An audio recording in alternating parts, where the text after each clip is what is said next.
Olá, queridos alunos! Vamos ver agora o índice Traynor. Olha só que legal!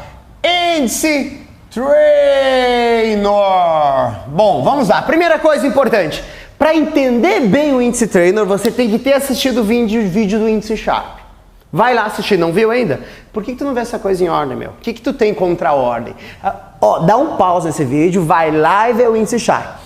Viu? Voltei! Agora sim vamos entender melhor como funciona o índice Traynor. Olha só que legal. Então ele vem, na verdade, é um derivado do índice Sharpe. Inclusive Traynor era brother do Sharpe, andavam sempre juntos, ganhavam o Nobel juntos, eles faziam tudo juntos. Esses caras que eram discípulos de Markowitz, eles tiveram essa visão diferenciada quando eu falo em medir a relação risco e retorno, né? Tentar definir risco-retorno, qual é a melhor opção de investimento, tudo bem? O Sharpe lá, ele havia criado a ideia do seguinte, quando você tem um fundo, né? Você tem lá num certo fundo de investimento, você tem o retorno e você tem o risco, né? E você quer saber se essa é a melhor opção de investimento, você tem que pegar o retorno do fundo, subtrair da taxa livre de risco e dividir pelo desvio padrão. Beleza, e aí você vai achar se o cara é bom ou se não é, vai calcular o índice Sharpe. Beleza. Só que o que aconteceu? O Traynor falou o seguinte, olha só. Primeiro, você só faz sentido se for positivo, é aquela coisa, o índice Sharpe tem que ser positivo. Então, essa subtração tem que dar um número positivo.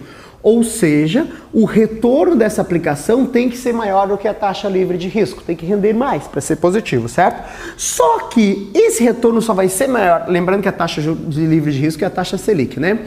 Esse retorno só é maior, ou seja, os fundos só rendem mais que a Selic, de maneira geral, são os fundos de ações, às vezes multimercado, são esse tipo de fundo. Vamos pegar os fundos de ações que o objetivo é ter maior rentabilidade do que a Selic. Fundos de renda fixa rendem a Selic, então são os fundos de ações.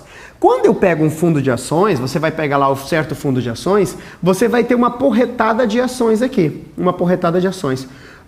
Quando você acha e chama como risco desse cara o desvio padrão, o desvio padrão é a medida de oscilação. Quanto mais oscila, maior é o risco, né? Então, beleza. Quando você usa o desvio padrão, você está usando uma medida que não é uma medida muito legal. Por quê? Porque se esse fundo tem bastante ações aqui, isso aqui é uma carteira diversificada.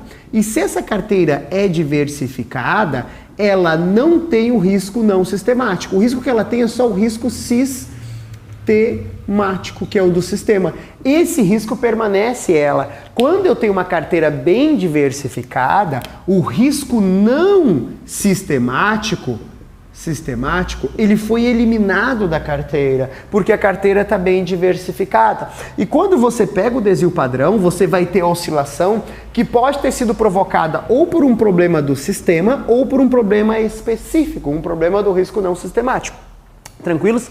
Também é bom ver as aulas que eu explico o sistemático e não sistemático antes, mas beleza? Se você já entendeu bem, senão vai lá, dá um pausezinho, dá uma olhada nessa coisa aqui, marca no vídeo, depois tu volta.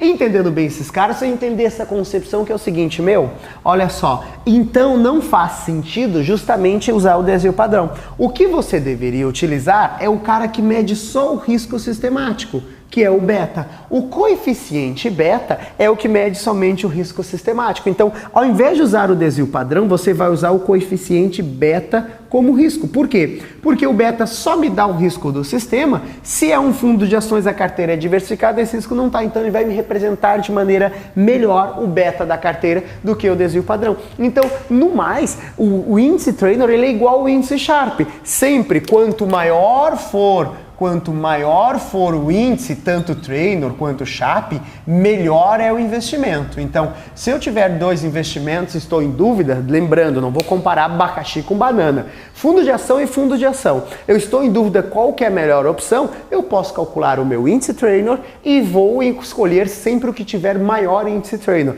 É a mesma lógica do índice Sharpe. Professor, qual é a diferença dessas coisas? O índice Sharpe utiliza como medida de risco o desvio padrão, que é uma medida que capta todo o risco do sistema e os riscos específicos das empresas.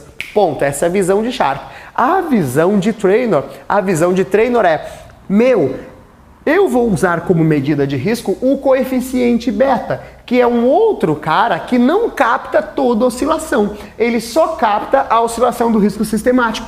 Professor, mas aí vai faltar do não sistemático. É que o trader parte do princípio que a carteira já é bem diversificada. E se a carteira já é diversificada, o risco não sistemático foi eliminado. Então ele acha que ele é mais puro e mais legal. Professor, e qual que é a tua visão? A minha visão é que se você não decorar essa porcaria, você vai mal na prova. Então você tem que decorar. Índice Trader, mesma ideia do índice Sharp. Quanto maior, melhor. Lembrando que a mesma lógica funciona, ou seja, esse cara não pode ser negativo, né? Não pode. Se for negativo, você não consegue fazer a avaliação. Quanto maior, melhor, não pode ser negativo. A minha medida de risco é o coeficiente beta trainer, quanto maior, melhor. Então presta atenção, relação risco-retorno, diferença de trainer para Sharp, sai, desvio padrão e entra coeficiente beta. Espero que isso tenha entrado na tua mente. Foi lindo. Até o próximo vídeo.